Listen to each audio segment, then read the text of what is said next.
Chris, what is our second main topic today? Second topic is from Shelby. Hi, John and lovely crew. I watched Turning Red this past Saturday on Disney Plus, and wow, what a beautiful, sweet, insightful film about growing up and finding your true self. Relatable teen girlhood moments galore. I would have loved to see this in theaters. The animation was breathtaking. Did y'all get a chance to watch it, and what did you think? The John Campea Show makes my week. Love y'all, and bring on the filthy. Well, thank you, Shelby. Appreciate that very much. And yeah, so look, Turning Red, that dropped on Disney Plus last Thursday night, but I had to choose between watching that or watching the new Ryan Reynolds, Jennifer Garner film, The Adam Project, and I can only pick that one so we could talk about it on Friday. So we didn't get a chance to talk about it on Friday, but I did want to talk about it now. I was obviously very taken with the idea of this film, number one, because it's Pixar. And you guys know what I think of Pixar. I just think they're probably arguably maybe the best movie studio, not just animation studio, maybe the best movie studio in the business, arguably. Number two, you had Dominique Shi, who's directed Bao. Yeah. Which I loved Bao. It is one of my all-time favorite short films. I adored it so much. And she's a good Canadian kid. And so that. And then three, it just looked really cool. And I love the fact when we started seeing the trailers, the movie is also a little bit of a love letter to the city of Toronto, which I lived in for a lot of years, and I grew up my whole life living right beside Toronto. And so you put all those things together, so obviously I'm interested, but would it be any good? Disney made the most mind-numbingly stupid decision, of course, to pull it from its theatrical run and simply put it on Disney Plus. We'll talk about that in just a minute. So Ann and I sat down and watched Turning Red. This movie's phenomenal. Mm-hmm. It is absolutely, now I use the word delightful a lot. It so applies here. This movie is delightful and charming and smile-inducing. But, and you know, there was some controversy going around about one film critic said he couldn't relate because it was about Asian and Canadian culture. And I'm not going to, the guy was just saying something that was on his mind, probably didn't say it right. I'm not going to pile on that.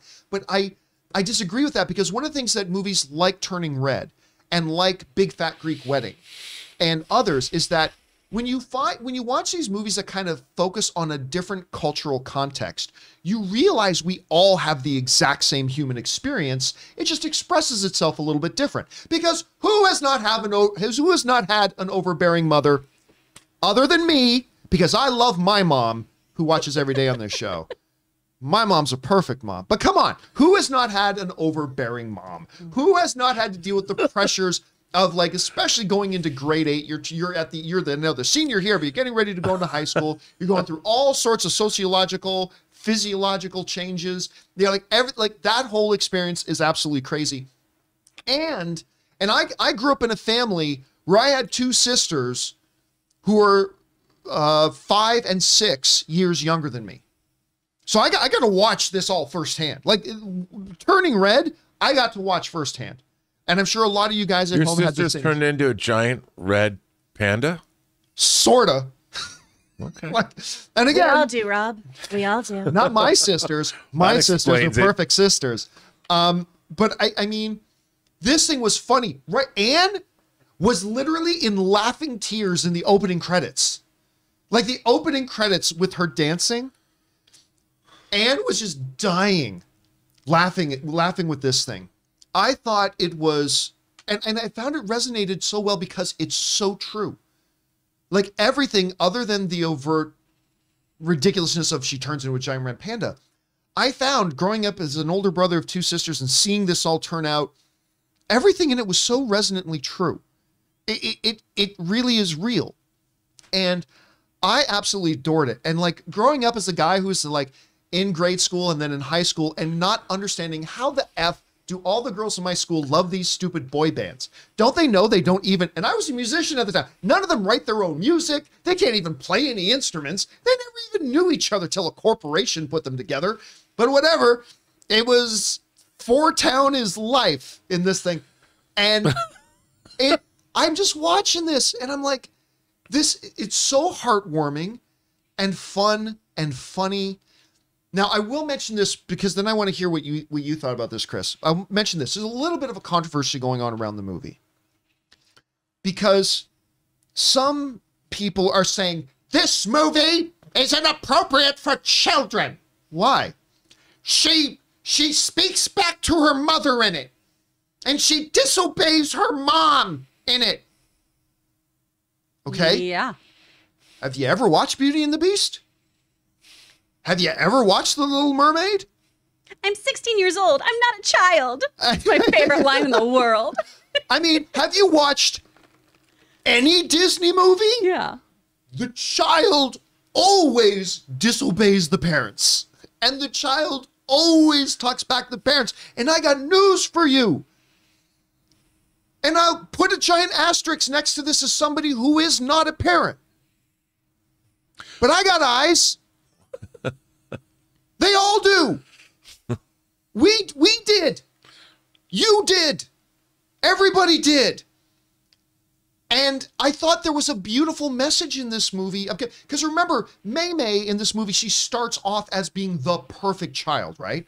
And most children are never there. So this movie was telling it from a point of view about how there has to be this balance of, you know, being respectful and honoring your family and blah, blah, blah. But you're also entering that age where you're finding your own individuality.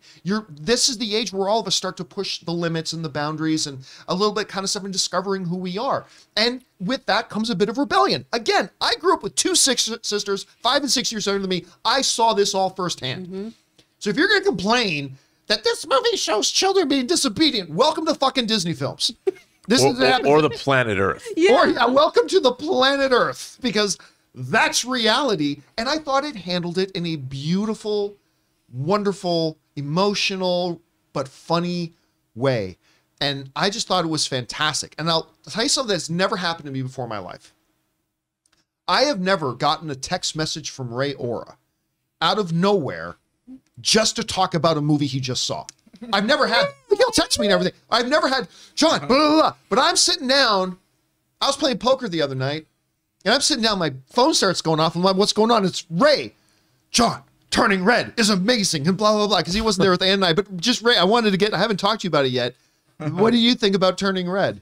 You know, I don't watch Pixar films. The last one I watched was WALL-E. And I only watched them like because I was either on a date or like a ex-girlfriend, like those movies. So I never was really into them myself.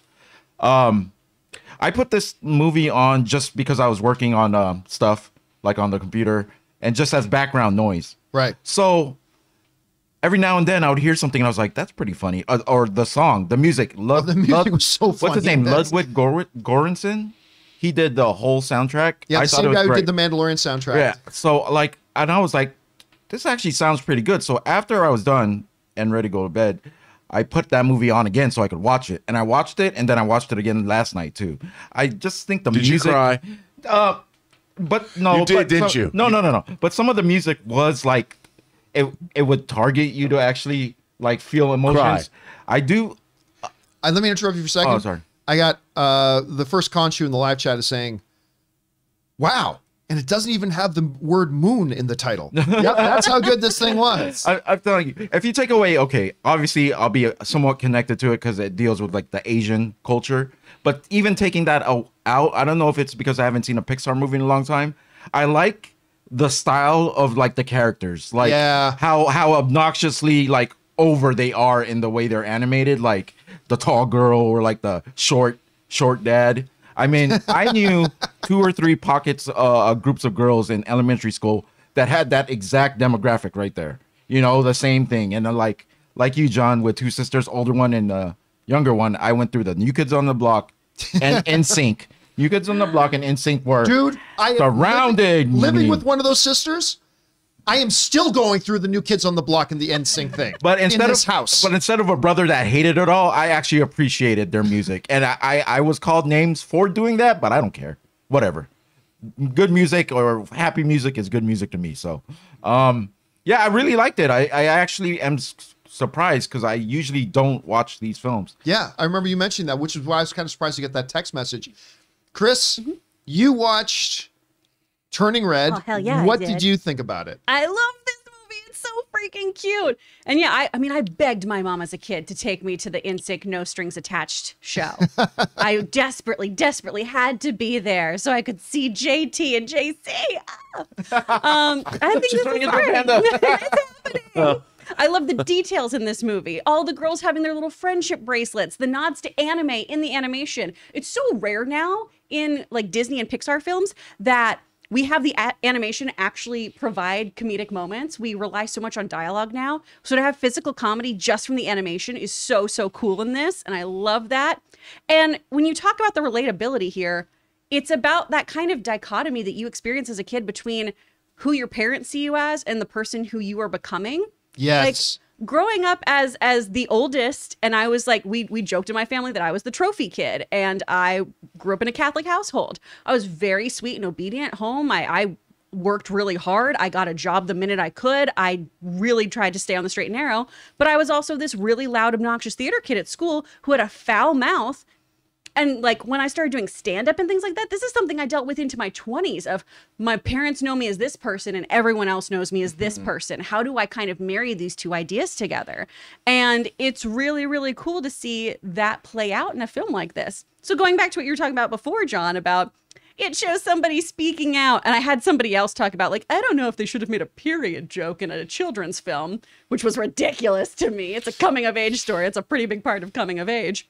Like, this is what all teenagers do. They are going to talk back to their parents at some point. They're going to try to find their identities and their sense of self.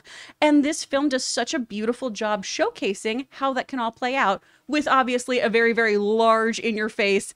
This is how hard it can be to control your own emotions and feelings. And we've all experienced the level of cringe that May May has had. And it's just about embracing your cringe. I love it. I got to tell you, the mom character. First of all, you start to love all the characters. Her circle of friends. They're so cute. They are Anne's circle of friends. Yep. Like one was Lara, one was Vivian. Well, I mean, it was like, it's funny because you look at the circle of friends, it's totally Anne's circle of friends. But then you start to love the mom character.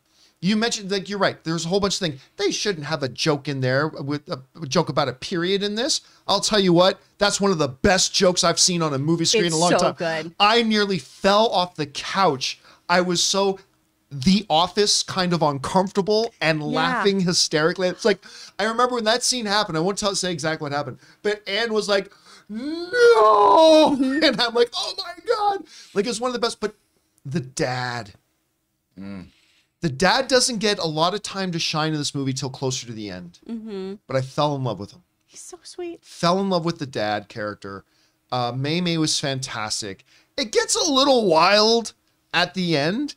And you could tell it's a period piece because they still call the stadium Sky Dome. In the today, it's called the Rogers Center. But back in the day, it was called the Sky Dome. But so it gets a little bit wild at the end, but still. And by the way, all the ants.